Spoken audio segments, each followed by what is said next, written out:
Hello everyone. Hi, good morning. This is Deep Chaitanya, and today is my first video on study of wastewater treatment. So we are going to deal with each and every steps which is required for the treatment of wastewater. So before this, when we start talking about wastewater treatment, we must know about the parameters of all types of wastewater treatments as well as groundwater and domestic water. So what we have, there is many parameters which is required for the treatment of wastewater. Many of them are like TDS. You all know TDS, total dissolved solids. TSS, total suspended solids. Turbidity, hardness, alkalinity, COD, BOD, and nutrients content like ammonia, phosphorus, silicate, and many viruses and bacteria are there. So first, when we going to plan for the treatment of wastewater, first we know the parameters of that water. Like in STP treatments plant, there have viruses and bacteria, COD, BODs, TDS, and hardness oils in generally. So we know each parameters first, and after that we plan for the treatment. So what technology it is used for the treatment, and it is waste for the treatments. There are many technologies for the treatment of wastewater. So like it's a brief uh, it's a brief lecture and it's my first lecture. So like oil and grease removal, sludge separation, COD body BOD removals, its nutrition removals, and physio treatment process, biological process. In biological process, aeration and non-aeration means aerobic and non-aerobic and aerobic treatment process. These are the types of process, and also we do treatment with the help of membranes. Yes, membranes. So what is membranes? Membranes is used to separate good waters and bad waters. There are many different types of membranes which is used for the treatments.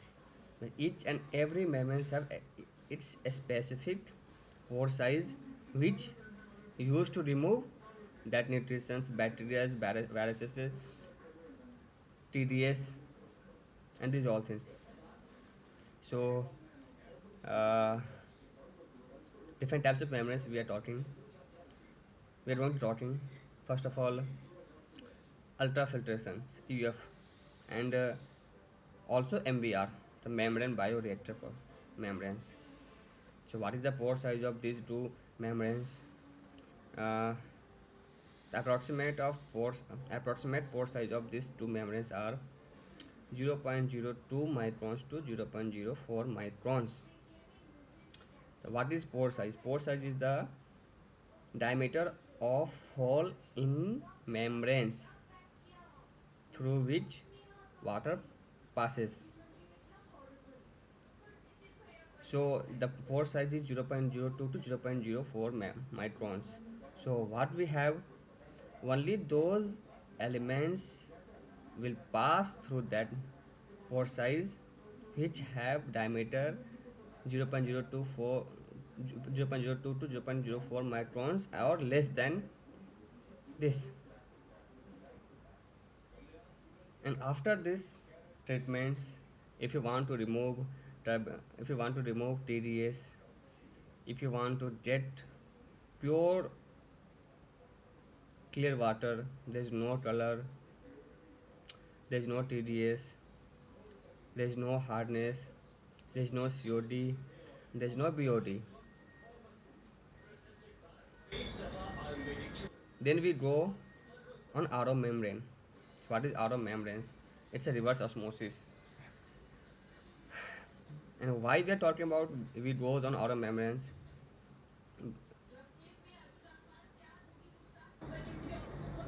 Because it have pore size of 0.002 microns to 0.004 microns. What is this?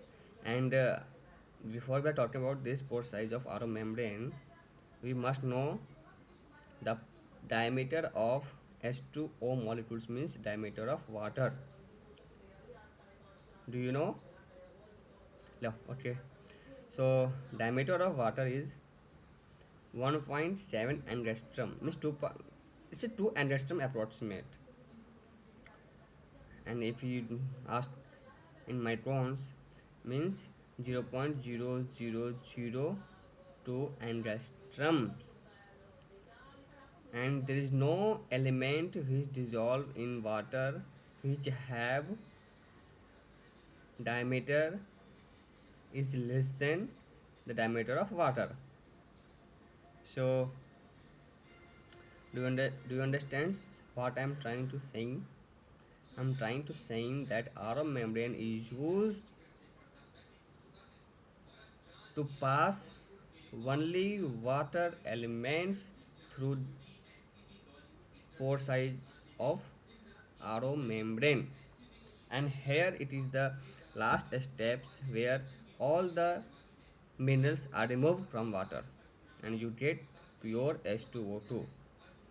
And that water is used for the anywhere, in pharmaceutical companies, in dyeing process, in drinking also. For the drinking you need to be add some minerals for in good water, in permit water of outer membranes. And in many processes you can use.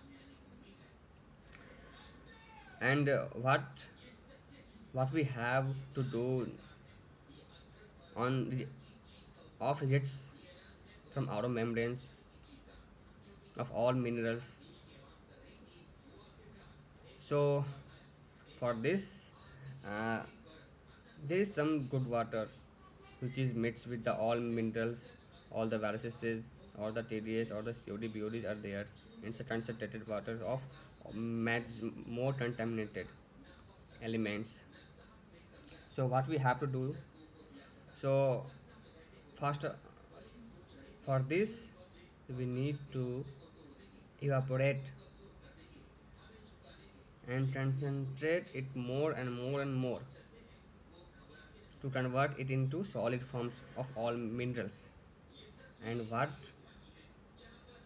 we have, that water which is mixed with the contaminated minerals, so that water it will be evaporated, and it will be separated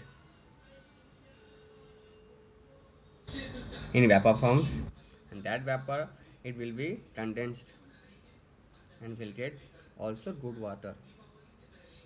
These are the process of wastewater treatments. It's a just a glimpse, I'm telling you, just glimpse of wastewater treatments. It's a inverse, it's a inverse.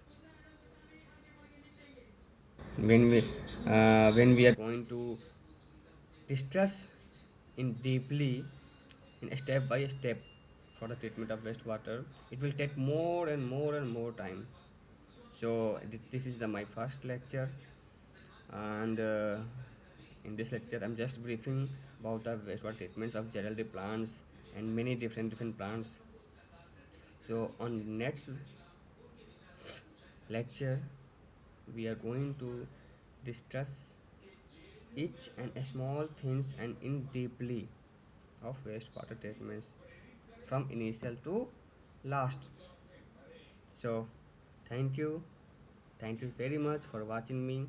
And if you like this video, then please subscribe and like. Through this I will be encouraged and will make another video. Thank you.